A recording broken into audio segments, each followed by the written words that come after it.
Good morning, students. This is Deshpande Apeksha here, and today we will be conducting a lecture on agencies of pollination. So, जो पहले lecture लिया था वो जो था types of pollination, and उसमें हमने cross pollination, self pollination ये concepts लिए थे.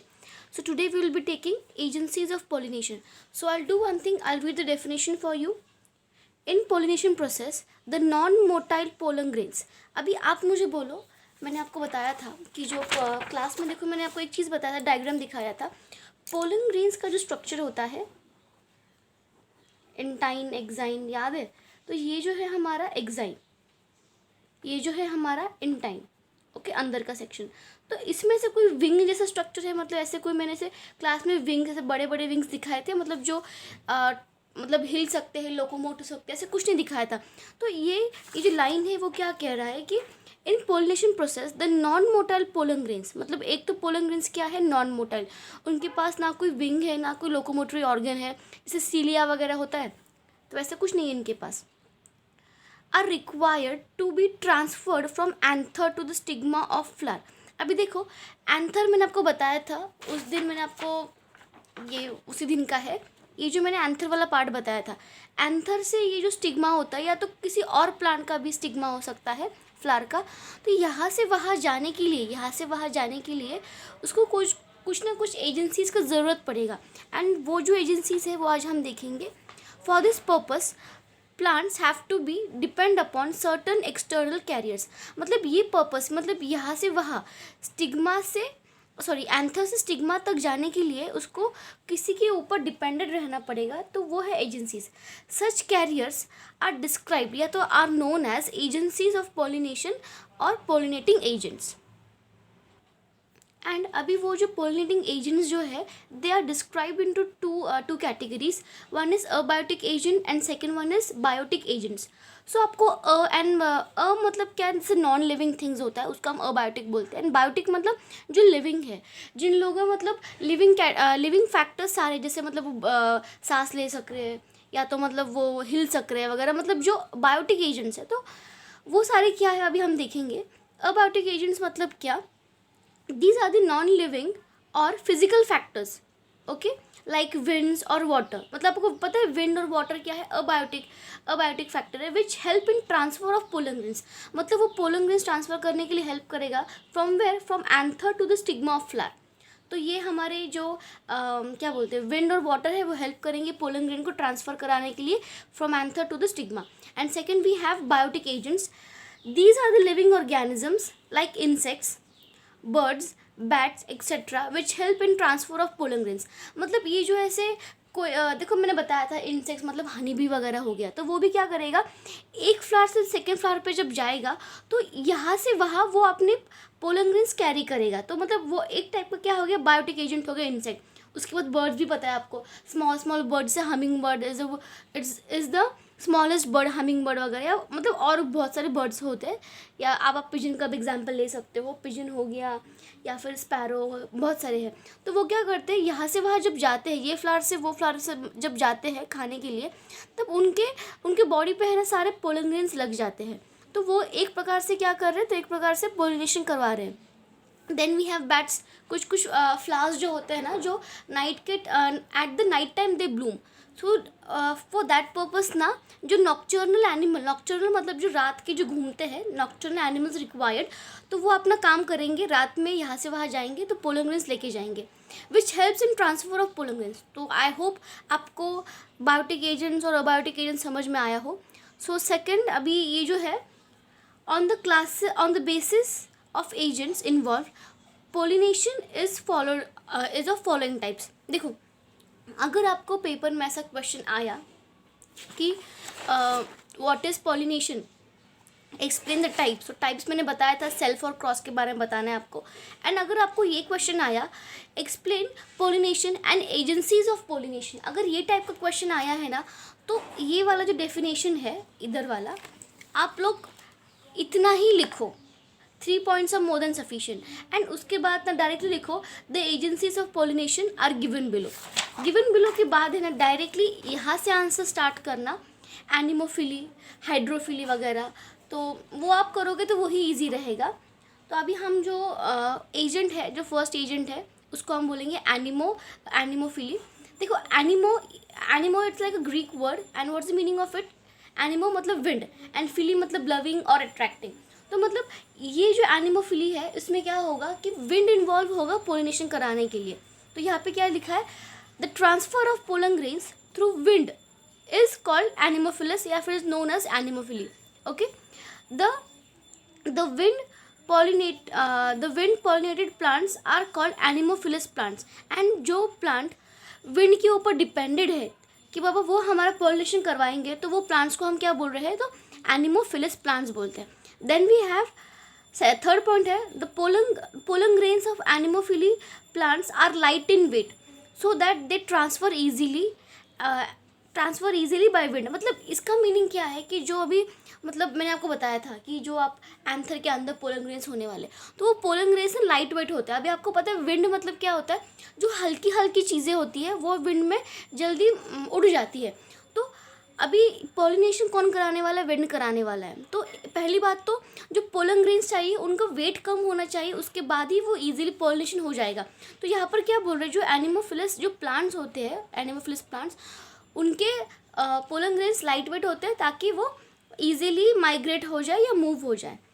तो यहाँ पर एक डायग्राम दिया था मेज प्लांट का, तो मतलब ऐसा दिखाया है कि आपके बुक में भी है, तो आप लगा तो आपके बुक में अच्छा वाला डायग्राम है, आप वो ले लो, वो अच्छा है। फिलहाल के लिए डेफिनेशन याद रखो, एनिमोफिली मतलब क्या है वो याद रखिए बस, दैट्स मोर देन सफिशिएंट।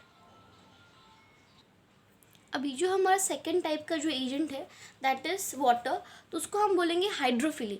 तो देखो हाइड्रोफिली मतलब क्या? The transfer of pollen grains through the agency of water is hydrophily. मतलब जब वाटर इन्वॉल्व होगा पोलन ग्रेन ट्रांसफ़र कराने के लिए। तो देखो, तो हाइड्रोफिली के दो टाइप है, एक तो है हाइपोहाइड्रोफिली और सेकंड वन जो है वो है इपीहाइड्रोफिली। तो वो हम देखेंगे बाद में, पहले अभी हम जो फोकस करेंगे हाइड्रोफिली मतलब क्या, उस पर हम देखेंगे। देखो ये जो पॉइंट्स है वो इजी पॉइंट्स है, तो आप लोग मोस्टली यही पॉइंट्स लिखो। आपके पास जेरोक्स होगा तो यही करो, बाकी का मतलब ना गूगल पे जाओ ना कुछ करो, it's like waste of time. Hardly 1 month is remaining and आपको बहुत कुछ करना है। तो इसके लिए जो नोट्स है फिलहाल के यही करो, जिनके पास नोट्स अवेलेबल नहीं है स्क्रीनशॉट्स लो एंड लिखना चालू करो। ये मेरे सेल्फ नोट्स है, तो आपको ये काम का चीज़ है, यही कर लो। Then we have the water pollinating plants are called hydrophilous plants. मतलब जो प्लांट्स वाटर के ऊपर डिपेंडेड है पॉलिनेशन कराने के लिए, तो उनको हम क्या बोलेंगे? Hydrophilous plants. Same of the aquatic plants make excellent use of water for the pollination. मतलब सम ऑफ द एक्वेटिक प्लांट्स, मतलब जो एक्वेटिक प्लांट्स है वो एकदम एक्सीलेंट यूज़ करते हैं पानी का अपना पोलिनेशन कराने के लिए। They are without fragrance. अभी मतलब जो ये प्लांट्स है, देखो एक तो पानी को मतलब फ्रेग्रेंस को कुछ चाहिए कि नहीं, तो मतलब ये अपना प्लांट एनर्जी क्यों वेस्ट कराएगा फ्रेग्रेंस बनाने के लिए। तो मतलब ये यहाँ पे क्या बोला है कि they are without fragrance. Bright colour nectar, ना तो उनमें कोई ब्राइट कलर है ताकि कोई इंसेक्ट तो आ नहीं रहा है, वाटर तो है, तो वाटर को मतलब कुछ चाहिए कि अब मैं यहाँ अच्छा वाला मतलब कलर का प्लांट है तो मैं यहाँ जाऊँगा, ऐसे कुछ नहीं होता पानी का, वो तो अपना काम है बहने का काम, तो वो अपना कर देगा। तो इसके लिए वो जो प्लांट है वो तो एकदम विदाउट फ्रेग्रेंस है एंड ब्राइट कलर नहीं है, और ना ही उसमें नेक्टर वगैरह है। नेक्टर उन प्लांट्स में होता है कि जिनमें इंसेक्ट पॉलिनेशन होता है ना, वही प्लांट्स में नेक्टर होता है। ओके, अभी सेकेंड जो point that is pollen grains and other floral parts are unwettable, that is coated with mucilage. अभी इसका मीनिंग क्या है? जो देखो अभी एक्वेटिक मतलब जो पानी में रहेंगे। अभी आपको एक पता है पानी मतलब कोई भी चीज़ सड़ा देता है, डिकम्पोज करा देता है। तो ये यहाँ पर क्या बोला है कि देखो इनका ये मॉर्फोलॉजी हो गया। अभी पोलन ग्रेन्स जो है वो जल्दी डिकम्पोज हो सकते हैं, तो उनका मतलब जो पोलन ग्रेन्स है और जो अदर फ्लोरल पार्ट्स हैं तो वो क्या होते हैं? अनवेटेबल। मतलब वो है ना जल्दी वो मतलब वेट नहीं हो जाते हैं। क्यों नहीं होते? बिकॉज उनके ऊपर एक म्यूसिलेज होता है। म्यूसिलेज मतलब आपको वैक्स पता है ना, it's like a wax type coating. अगर आपको म्यूसिलेज स्पेलिंग डिफिकल्ट लग रहा हो तो आप लिख सकते हो coated with wax like coating, वो भी चल जाएगा। ओके, अभी हाइड्रोफिली इज ऑफ 2 टाइप्स। तो हाइड्रोफिली जो है वो 2 टाइप्स का है, that is hypophily and second one is epihydrophily. तो फर्स्ट हम देख लेंगे हाइपोहाइड्रोफिली के बारे में।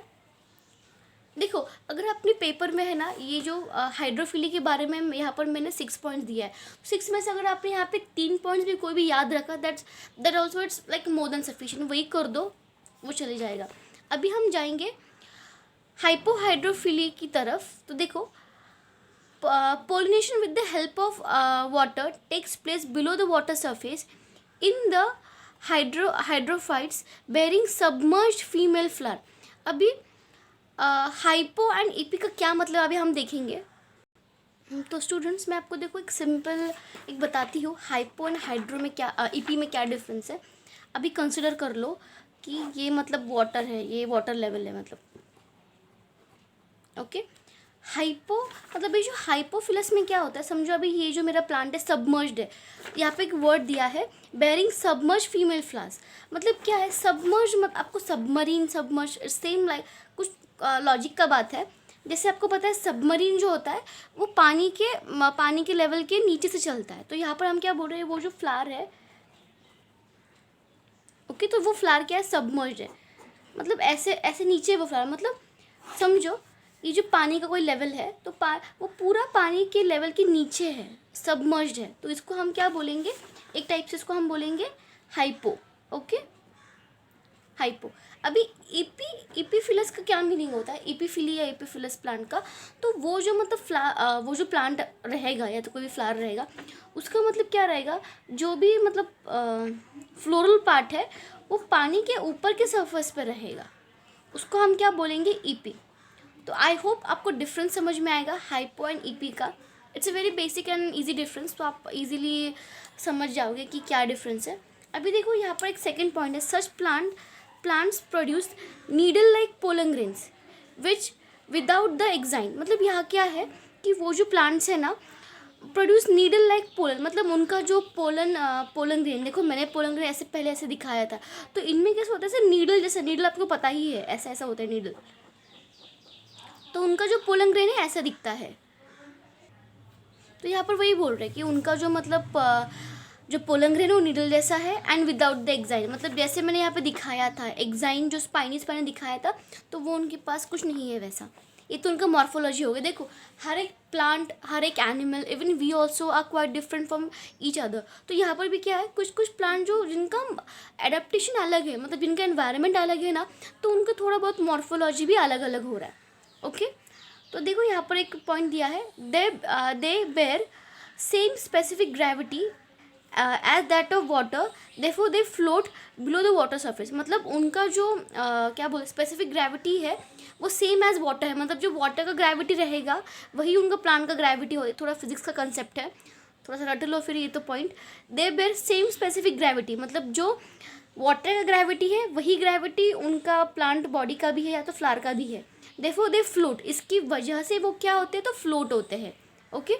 सच pollen grains when come in contact with stigma they coil around it and germinate, okay। मतलब ये क्या बोल रहा है कि सच pollen grains when come in contact with stigma, मतलब समझो कि जब वो pollen grains एक प्लांट से सेकंड प्लांट की तरफ जा रहे थे, वो क्या करेंगे, they will coil around it, मतलब वो क्या करेंगे, एक तो देखो मैंने बोला था कि उनका बॉडी जैसे नीडल जैसा है, तो क्या करेगा, समझो उनको यहाँ पर एक स्टिग्मा मिल गया, तो वो क्या करेंगे, ऐसे मतलब पूरा कॉइल करने का कोशिश करेंगे। कॉइल मतलब पता है ना आपको, जैसे वायर कोई होता है जिसको हमें तोड़ ऐसे मतलब मरोड़ सकते हैं इजीली, वैसे तो ये पोलन ग्रेन क्या करता है, पूरा वो कॉइल करता है स्टिग्मा के अराउंड। वो क्यों कर रहा है, ताकि जर्मिनेशन हो। एग्जाम्पल है जूस्टेरा, तो आप ये नाम याद रख सकते हो, Zostera is the example of hydrophily pollination का। तो ये तो देखो यहाँ पर भी कितने पॉइंट्स है, 1 2 3 4 पॉइंट्स है। इसमें से भी अगर आपने कोई भी एक 2 या 3 पॉइंट्स भी याद रखे then also it's more than sufficient. तो आपके हिसाब से है आपको कौन से पॉइंट्स याद रखने हैं। और अभी हम जो पॉइंट लेंगे दैट इज इपीहाइड्रोफिली। देखो यहाँ पर नोट्स में मैंने एक डायग्राम बनाया था कि कंसिडर करो कि ये प्लांट है, ये मेल है, ये फीमेल है, ओके। और ये जो प्लांट, ये जो वाटर लेवल है मतलब ऊपर है, और ये पूरा प्लांट मतलब सबमर्ज हो चुका है, और यहाँ पे वही है हाइड्रोफिली इन जूस्टर। तो आप ये डायग्राम बना सकते हो, आपके बुक में भी अच्छा वाला डायग्राम है। तो it's all according to you, आपको डायग्राम कैसे कहाँ से बनाना है वो आपका चॉइस है। सो अभी हम जो जाएंगे second point, that will be EP hydrophily. So EP hydrophily मैंने बताया था कि मतलब वो जो प्लांट रहेगा या तो कोई मतलब जो फ्लोरल पार्ट रहेगा वो वाटर सरफेस के ऊपर रहेगा। ओके, तो उसको हम बोलेंगे ईपी। सो अभी हम डेफिनेशन एक बार रीड कर लेते हैं। When pollination occur on the surface of water it is called EP hydrophily. मतलब जब पॉलिनेशन वाटर सरफेस के ऊपर होता है तो उसको हम बोलेंगे EP. Okay, it is more common type of hydrophily. मतलब ये जो हाइड्रोफिली है वो बहुत मोर कॉमन है। अगर हम देखेंगे तो ईपी हाइड्रोफिली हमें बहुत जगह पर देखने को मिलता है। एग्जाम्पल है हाइड्रिला एंड वेलिस्नेरिया, ये एक दो टाइप्स के एग्जाम्पल है। अगर आपको दोनों में से एक भी याद रहा तो लिखो। हाइड्रिला ये बहुत ईजी है, तो आप लोग एटलीस्ट हाइड्रिला नाम याद रखो। ओके, यहाँ पर क्या है, Willisneria is a plant in which male and female flowers are submerged and produced on separate plant। यहाँ पर क्या बोल रहा है कि Willisneria ये जो प्लांट है इनमें जो मेल और फीमेल होते हैं दे आर सबमर्ज्ड, वो मतलब सबमर्ज्ड है। ओके, वो ईपी हाइड्रोफिलस होके भी वो सबमर्ज्ड है and produce on separate plants. मतलब यहाँ पर कैसे होता है कि जो मतलब उनका दोनों का जो मतलब ये है मेल और फीमेल जो सेक्सेस है वो डिफरेंट डिफरेंट है। मतलब कंसिडर करो कि ये जो है मतलब देखो मैं इधर ही दिखा देती हूँ आपके अंडरस्टैंडिंग के लिए। समझो कि ये मतलब मेल फ्लावर है। Male flower means it is going to have only and only anther. इसमें stigma, style over in all ये सब कुछ नहीं होगा, सिर्फ और सिर्फ एंथर रहेगा। ओके, तो इसको देखो मैं ऐसे बना देती हूँ। मैंने आपको बताया था क्लास में कि जब सर्कल कोई मतलब ऐसा सर्कल हो उसके ऊपर जो हम एरो दिखाते हैं तो वो मेल हो गया। अभी फीमेल जो है मैं थोड़ा सा अलग कलर से दिखाती हूँ, मीन्स आपको समझ में आ जाए। तो यहाँ पर ये जो फीमेल फ्लावर है, फीमेल फ्लावर, तो वो दूसरे अलग अलग प्लांट पे आते हैं। जैसे हम बोलते हैं ना कि बायसेक्सुअल होता है, मतलब दोनों भी सेक्स एक ही फ्लावर में होता है, लेकिन ये जो है वो यूनिसेक्सुअल है। मतलब मेल फ्लावर अलग रहेगा और फीमेल फ्लावर अलग रहेगा, और वो जो रहेगी वो क्या रहेंगे, सबमर्ज्ड रहेंगे। यही इसका मेन है जो ये सेंटेंस बोल रहा है।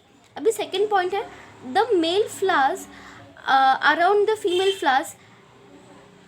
Okay, the male flower surround the female flower and undergo antithesis, due to which pollen grains are deposited on the stigma of female flower and undergo cross pollination। देखो ये थोड़ा सा डेफिनेशन बड़ा है तो भी मैं आपको समझाती हूँ, लेकिन अगर आपने ये ऊपर की पॉइंट्स जो है 1, 2, 3 एंड 4 4 पॉइंट भी समझा दिए, it's also more than sufficient.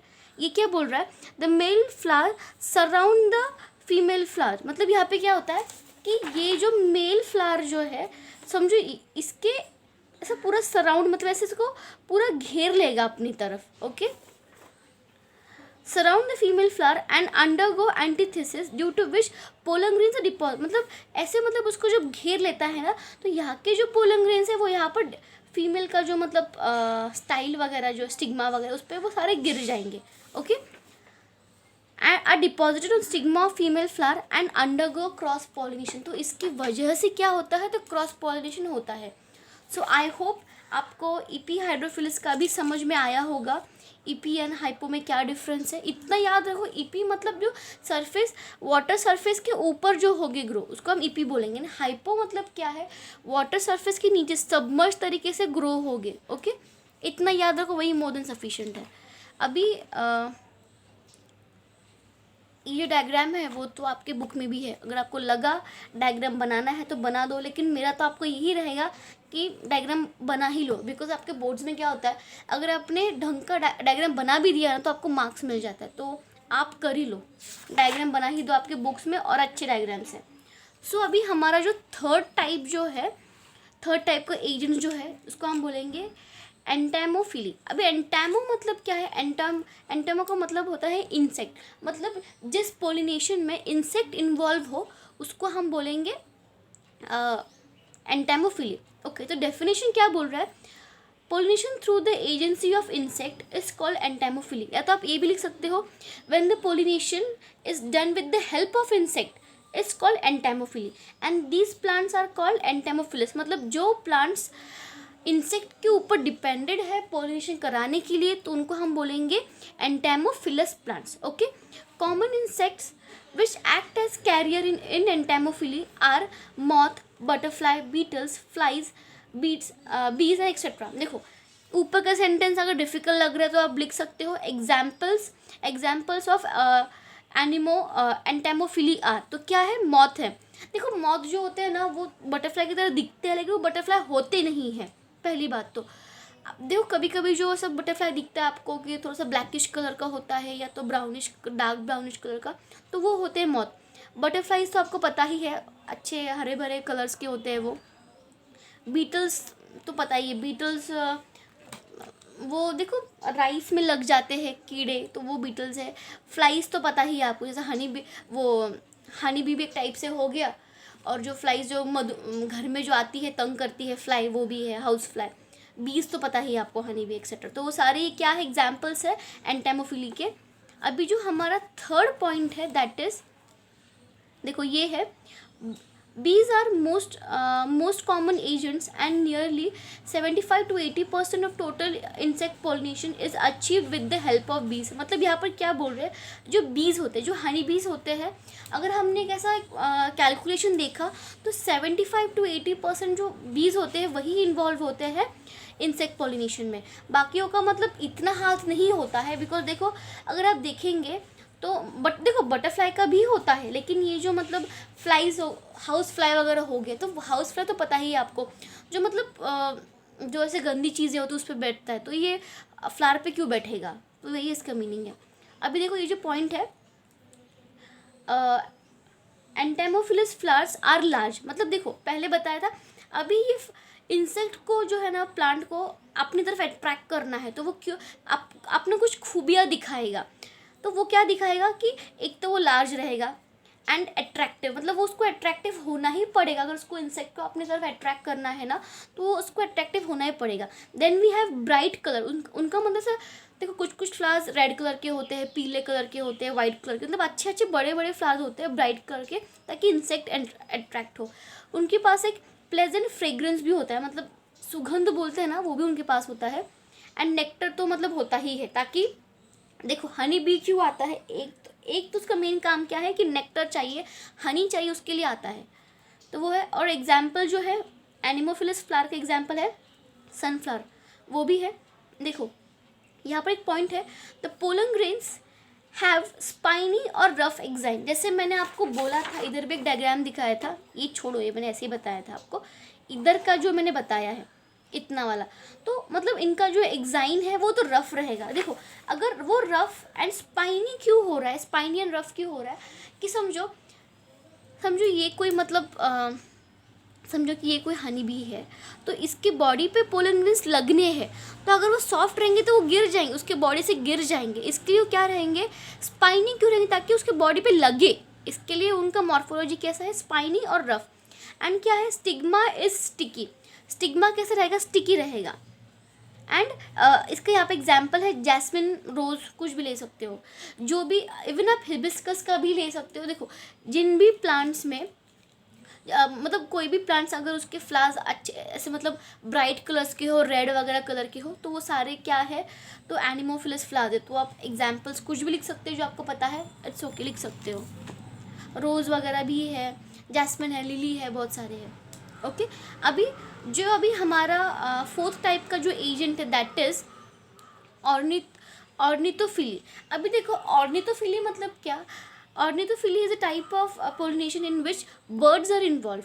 जब बर्ड्स इन्वॉल्व होते हैं तो उसको हम क्या बोलेंगे, तो ऑर्निथोफिली। ओके, तो यहाँ पर डेफिनेशन क्या बोल रहा है, when the pollination take place through the birds then it is called as ornithophily. Okay, such bird pollinated plants are called ornithophilous plants। and जो plants birds के ऊपर dependent है pollination कराने के लिए, तो उनको हम क्या बोलेंगे, ornithophilous plants। okay, अभी हमारा जो थर्ड पॉइंट है वो क्या बोल रहा है, ऑर्निथोफिलस प्लांट्स शो लार्ज फ्लावर्स, मतलब उनका जो फ्लावर है वो तो क्या है, लार्ज, बड़ा बड़ा फ्लावर होता है, with thick and fleshy flower plants. मतलब देखो अभी बर्ड को बैठना है, अगर बर्ड वो फ्लावर पे बैठेगा, एक तो उसको थिक होना पड़ेगा। देखो इंसेक्ट तो क्या छोटा है, उसका वेट भी कम है, लेकिन बर्ड का तो वेट ज़्यादा ही होता है।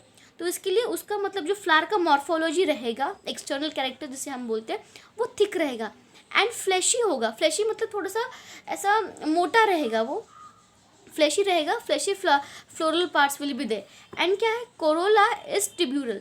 अभी देखो कोरोला जो रहेगा वो ट्यूब्यूलर रहेगा, मतलब आपको याद है ना, कोरोला मतलब पेटल्स मैंने बोला था, तो उनके जो पेटल्स रहेंगे वैसे बड़े बड़े, मतलब ऐसे ट्यूब टाइप रहेंगे। जैसे आपको ट्यूब तो पता ही है, अभी समझो कि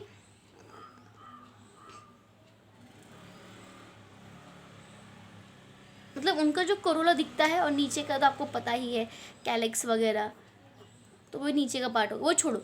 मतलब ये जो कोरोला होता है वो क्या होता है, वो ट्यूब जैसा होता है। ओके, ट्यूब जैसा होता है। तो वही यहाँ पर बोला है कि कोरोला इज ट्यूबुलर, मतलब ट्रंक टाइप होता है। Then we have flowers with bright colour. अभी देखो ब्राइट कलर कोरोला, अभी यहाँ पर बर्ड्स को अट्रैक्ट करना है, तो बर्ड्स को अट्रैक्ट करने के लिए वो जो प्लांट रहेगा उसका मॉर्फोलॉजी कैसे रहेगा कि उसका कोरोला रहेंगे वो ब्राइट कलर के रहेंगे, अच्छे अच्छे कलर्स के रहेंगे, like orange, red, yellow, blue, with which help in attracting the insects. Okay, insect को अट्रैक्ट करने के लिए उनका कलर ये सारे रहेंगे।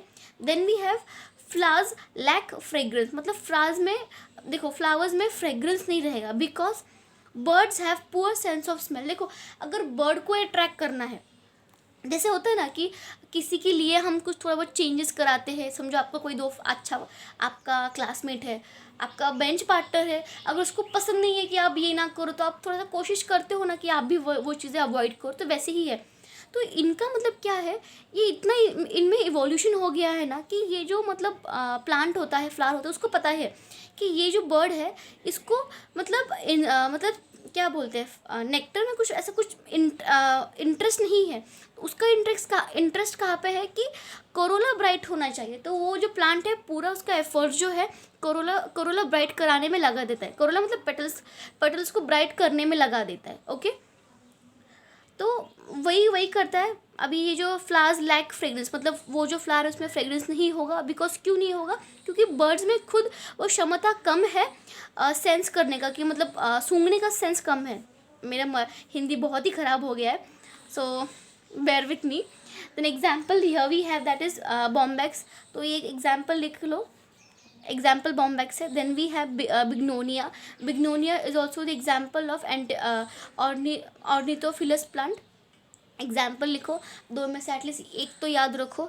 Then second we have the common pollinating birds are, मतलब जो कॉमन जो बर्ड्स होते हैं जो इन्वॉल्व होते हैं पॉलिनेशन में, एक तो है सनबर्ड, हमिंग बर्ड, क्रो है और बुलबुल है। वैसे बहुत सारे हैं लेकिन फ़िलहाल के लिए मैंने इतने ही लिखे, that also is more than sufficient. इसमें से जो इतने लिखे इसमें से एटलीस्ट 3 तो याद रखो, बहुत ईजी है। सनबर्ड हो गया, क्रो तो पता ही है आपको, बुलबुल पता है, हमिंग बर्ड पता है।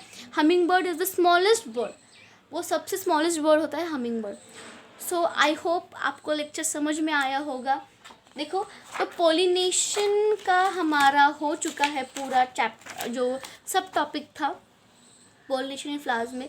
तो पॉलिनेशन हमारा पूरा हो चुका है, टाइप्स भी हो चुका है, एजेंसीज भी हो चुका है। तो आप लोग ये करो। देखो पेपर कैसे आएगा नो वन कैन प्रिडिक्ट, लेकिन अगर ये ऐसा 4 मार्क्स के लिए वगैरह क्वेश्चन आया स्पेसिफिक एजेंसीज के ऊपर, तो आपको ये जो सारे 4 मतलब फर्स्ट से लेके 4 तक, मतलब ऑर्निथोफिलस तक जो भी सारे हैं वो आपको याद करना मैंडेटरी है। हर किसी के कम से कम 3 पॉइंट्स लिखो, मतलब ऑर्निथोफिली के 3 पॉइंट, एंटेमोफिली के 3 पॉइंट एग्जाम्पल लिखो, तो भी मार्क्स मिल जाता है। और हो सके जहाँ पर भी डायग्राम दिख रहा हो डायग्राम्स करो, क्योंकि जहाँ पर आप डायग्राम्स बनाते हो तो आपका पेपर प्रेजेंटेशन अच्छे से होता है। सो आई होप आप वैसे करोगे जैसे मैं एक्सपेक्ट कर रही हूँ। And best of luck for your boards. और कुछ भी डाउट रहेगा रिगार्डिंग एनीथिंग, कोई कंसेप्ट नहीं समझ में आया है तो आप मुझे पूछ सकते हो। You can comment that and even you can ask me personally. WhatsApp number है बच्चों आपके पास, सो कुछ भी रहेगा you can ask me anything. So thank you for watching my video thank you so much. So like कर देना students, अगर मैं मेहनत कर रही हूँ तो आप भी मेहनत कर लीजिए, लाइक कर देना and subscribe my channel also. Thank you so much, thank you.